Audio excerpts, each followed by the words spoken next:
You use the word unraveling, which feels like a good word for our chart of the day, which is Target.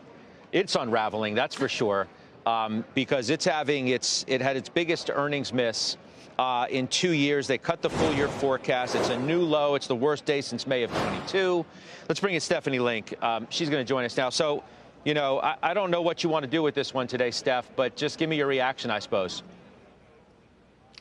Well, first and foremost, I think this is certainly a Target-specific issue. This is not a consumer issue, especially when you have the haves like Amazon growing revenues at 11%, Walmart at 5.3% same-store sales, Costco the same thing. Those are the winners. There's no question about it.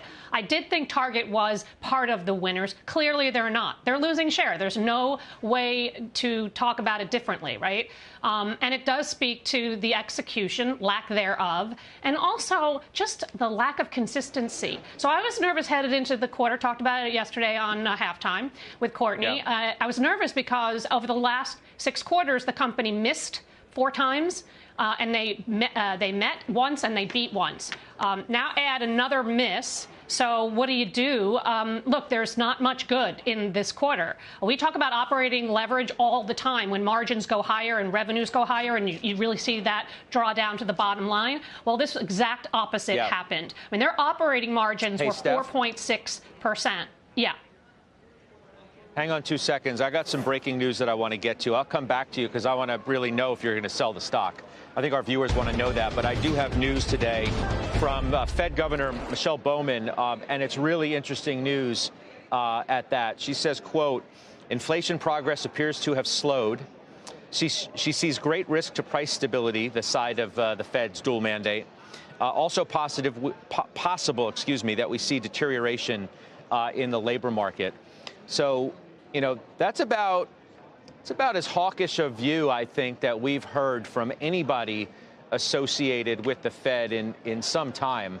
You know, I know that Chair Powell, you know, recently spoke down in Dallas where he certainly made it clear that the Fed was in no hurry to go on this cutting path.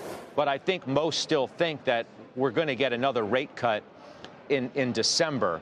You can look at the Fed funds futures here as we sort of think about what lies ahead for the Fed. But, you know, this seems to set the stage for maybe a descent coming up. I don't know, from somebody who declares themselves to be an independent thinker in all of this. You still have a probability here of 55% of a rate cut in December.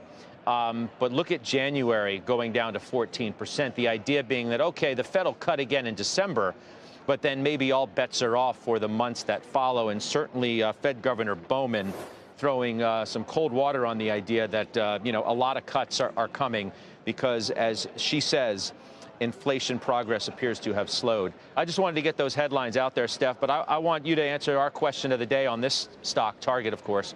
Are you selling it? No, I'm not selling it. I think it's dead money. I think it's a show me story. I wouldn't be surprised to see an activist come in. I think they need that. Something has to happen with Cornell and his team to get better in terms of execution. But I'm not selling something that's trading at 13 times reduced numbers, which I think have been really reduced. When you actually have some of the product initiatives that they have put in place that are working, i.e. digital growing 11%, beauty at 6%.